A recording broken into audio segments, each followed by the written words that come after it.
आज का हमारा पहला वर्ड है इनोवेशन। इनोवेशन वर्ड एक नाउन है और पिक्चर के अकॉर्डिंग आप ये भी समझ सकते हैं कि ये कुछ ना कुछ इनोवेशन करने की कोशिश कर रहे हैं। जैसा कि हमें मालूम है TIUN वाले फर्स्ट कंडीशन में क्या होंगे, नाउन। तो इनोवेशन नाउन हो गया। इसका मीनिंग होता है अ न्यू आइडिया, मेथड और डिवाइस, यानी कि नव प्रवर्तन या नव परिवर्तन। तो इनोवेशन का मतलब होता है अ न्यू आइडिया या फिर डिवाइस। इनोवेशन के सिनोनिम्स होंगे कॉइनेज और इन्वेंशन। दो सिनोनिम्स हमें याद रखने हैं, एक है कॉइनेज और दूसरा है इन्वेंशन। इनोवेशन नाउन है तो इसका इस्तेमाल भी नाउन के तौर पे होगा। We must encourage innovation if the company is to remain competitive.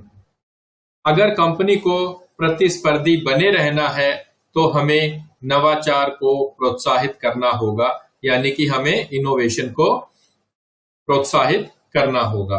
तो यहाँ पे जो वर्ड इनोवेशन इस्तेमाल हुआ है ये नाउन के तौर पे हुआ है। वी मस्ट एनकरेज, एनकरेज क्या है, वर्ब है और ये ट्रांजिटिव वर्ब है। ट्रांजिटिव वर्ब को किसकी जरूरत होती है, ऑब्जेक्ट की, और ऑब्जेक्ट में हम यूज करते हैं नाउन या फिर प्रोनाउन। इनोवेशन प्रोनाउन हो नहीं सकता तो क्या बच गया, नाउन। तो इनोवेशन का मतलब होता है अ न्यू आइडिया और मेथड, और इसका हिंदी मीनिंग होता है नव प्रवर्तन या फिर नव परिवर्तन। और दो सिनोनिम्स हमें याद रखने हैं, एक है कॉइनेज और दूसरा इन्वेंशन।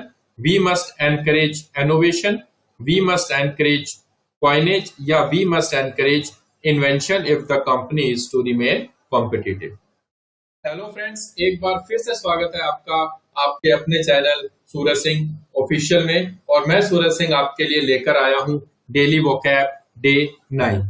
आज के वीडियो में क्या स्पेशल है वो ये है कि जो भी हम वर्ड डिस्कस करेंगे उससे रिलेटेड कोई ना कोई पिक्चर आपको दिखाई देगी, तो आपको रिकॉल करने में आसानी होगी। डेली की तरह आपको ये वर्ड्स अपने रजिस्टर या नोटबुक में नोट करने हैं और इसे कंटिन्यूसली रिवाइज करने हैं।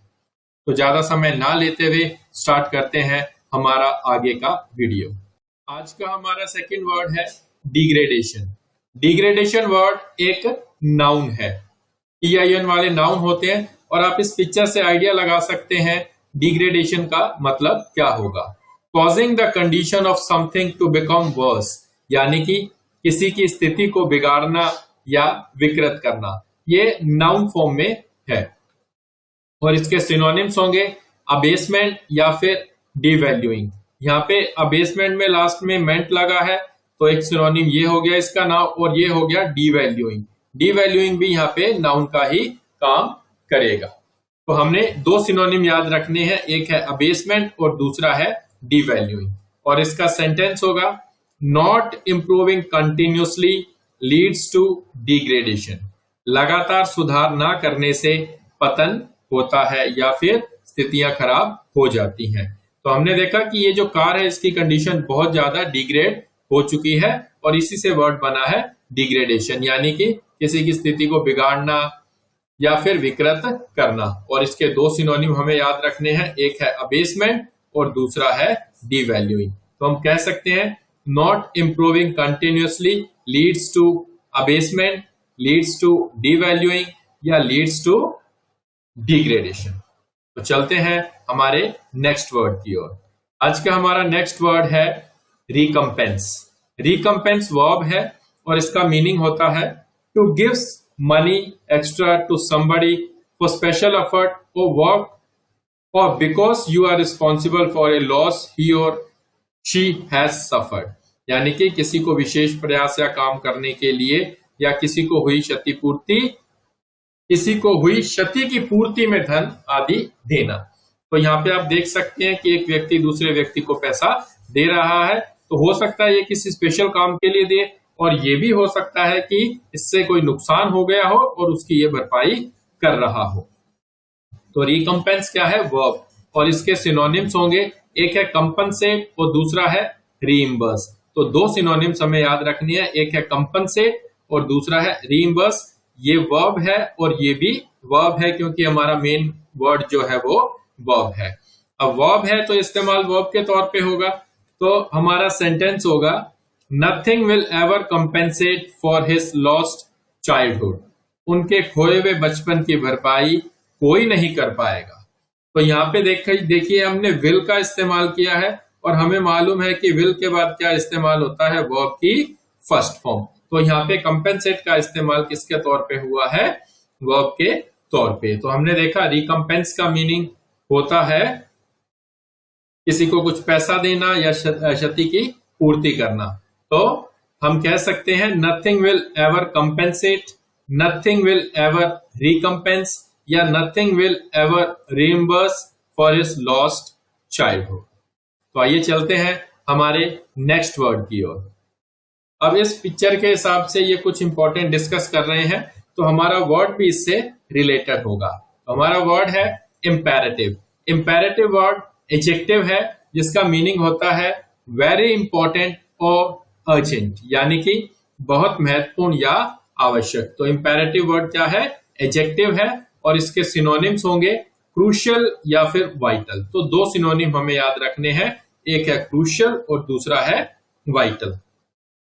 अगर हम इसका सेंटेंस बनाएं तो इस टाइप से बनेगा, it is absolutely imperative that we finish the work by next week.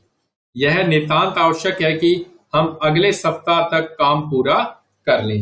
It is absolutely necessary, यहाँ पे आपको मैं एक स्पेशल रूल बता रहा हूं, आप नोट कर सकते हैं। इट इज इंपेरेटिव, जैसे हम बोलते हैं it is necessary, it is important, it is urgent, तो हम इट इज यानी इसके बाद क्या इस्तेमाल कर सकते हैं, एडजेक्टिव का।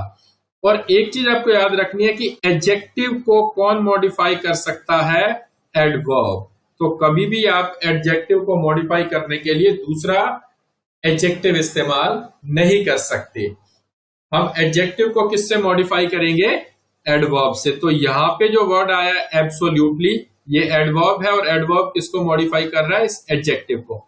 यहाँ पे अगर ऐसा लिखा होता इट इज एब्सोल्यूट इंपेरेटिव, तो ये एब्सोल्यूट अगर यहाँ पे लिखा होता तो ये गलत हो जाता।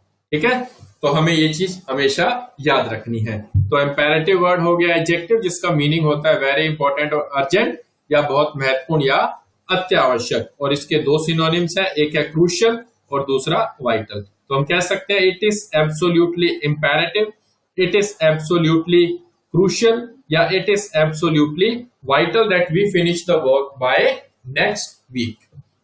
तो चलते हैं हमारे लास्ट वर्ड की ओर।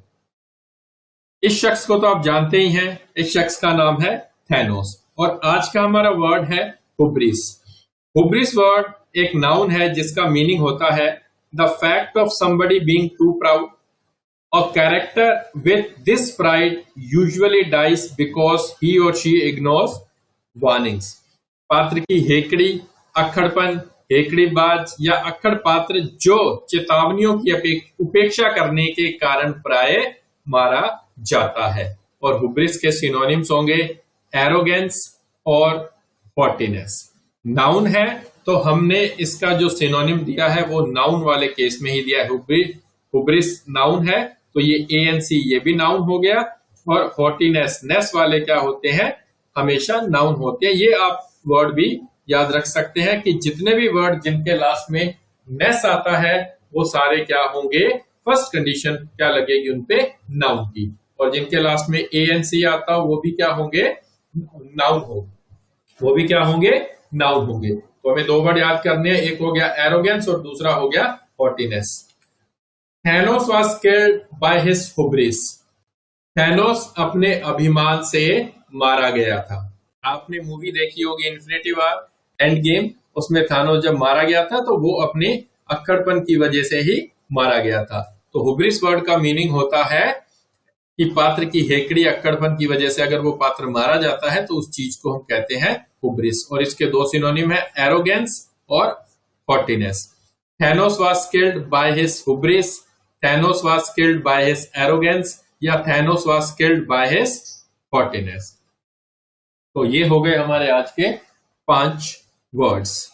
अगर आपको हमारा ये वीडियो पसंद आया तो हमारे इस वीडियो को लाइक कीजिए और अगर आपको हमारे और वीडियोस देखने हैं तो इस चैनल को सब्सक्राइब भी कीजिए। Thank you.